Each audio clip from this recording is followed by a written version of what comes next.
As I was reorganizing and getting rid of things in my room, I remembered that I had all these old Hulk movie figures stored away.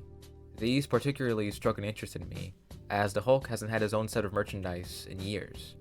After working on a wave of figures for the Spider-Man and X-Men films, Toy Biz's next venture was with Ang Lee's Hulk. Unfortunately, I don't own every figure from the series, so I'll talk about the missing few first. David Banner was able to get his own action figure, which is pretty cool, but I don't really care for it honestly. It's a nice sculpt, and captures Nick Nolte's likeness really well. I like how he's made up of different elements, and the neat feature of being able to mix and mash.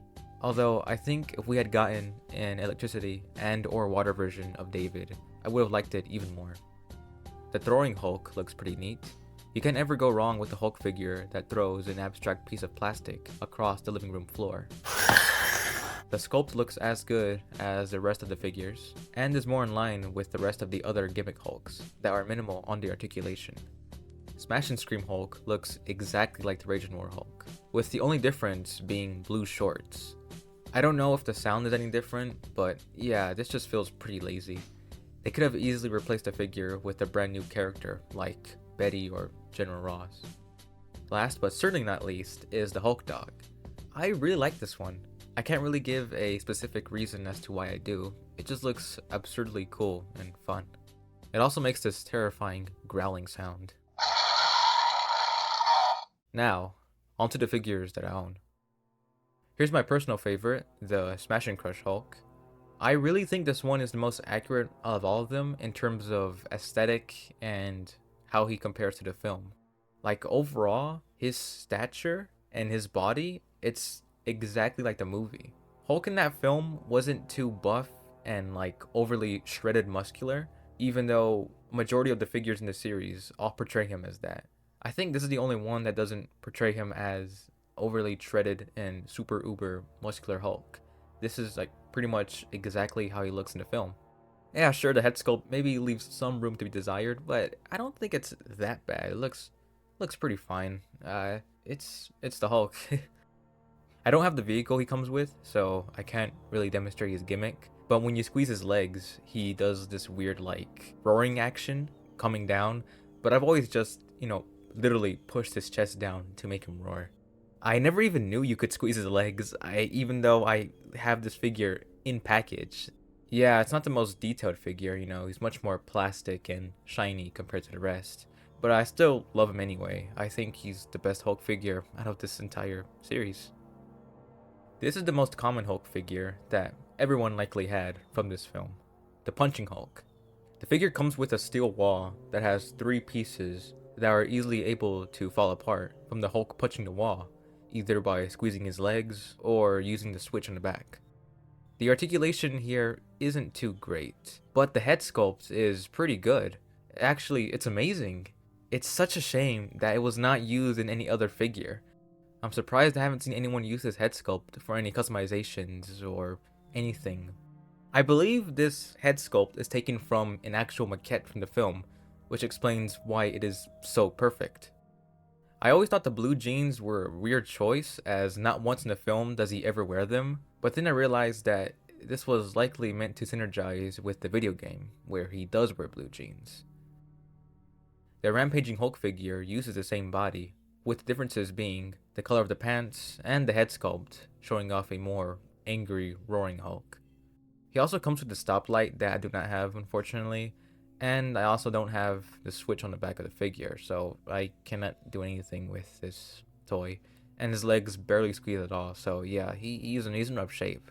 But he pretty much does exactly what the last figure did. But yeah, they're still fine figures, nothing too special. But the head sculpt for the Punching Hulk, now that's definitely a major win. This is the superposable Leaping Hulk that originally featured a jet engine tied to the back of the figure that you could use as a yo-yo of sorts to simulate the Hulk's giant leaping. It's a cool concept, but oh man, I don't think they'd hit it on the mark, and I'm surprised no one thought to include a better way to attach the Hulk figure to the engine, because there is a sculpted in area specifically made to tie it to the Hulk, and on top of that, it's in like a small knot that kids would have trouble attempting to untie, resulting in them straight up cutting it off. regulating the jet engine to be useless. So, really, there should have been a better way to just, do this, or straight up just have it be opposable Hulk, because just having the figure on its own is good enough for any child. Other than that, the figure is actually pretty good. It's not exactly superposable as you think, but it works well enough. It has these weird shoulder joints that allow the figure's arms to go out forward, which results in there being two gaping holes in the back, but it's not a huge bother to me. There's another superposable Hulk that gets rid of the leaping gimmick to go for a catapult gimmick. I only have this figure in the package, but it's pretty much the exact same as the first figure. The only differences being the head sculpt, blue jeans, and a different, abdomen area or something. No, they did not remove the weird Hulk hole from the previous body. Disappointing, I know, but yeah, what are you gonna do? It's a fine figure, nonetheless. The only Bruce Banner figure from the 2003 film to ever be made is featured in the Transforming Chamber Pack. It comes with this really nice chamber that features an eerie look at the Hulk, enhanced with the light up feature. There's a dial you can twist to simulate the transformation.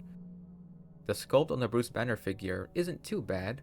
I see some likeness to Eric Bana in some angles, but I really wish we had gotten a Bruce Banner figure more in scale with the Marvel Legends line.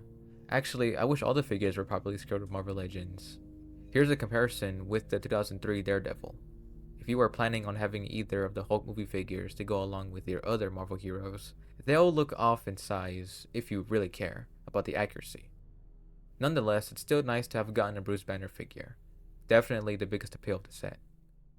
Another figure I only have in package is the Raging Hulk. This figure features some kind of rubber face that allows for a more natural facial expression as opposed to doing what the Smash and Crush Hulk did. There's a button on the back that allows you to perform the Rage and Roar action. If you've seen the Hulk Hands video, then you know Jesse Falcon is the man doing the Hulk voices for all the merchandise.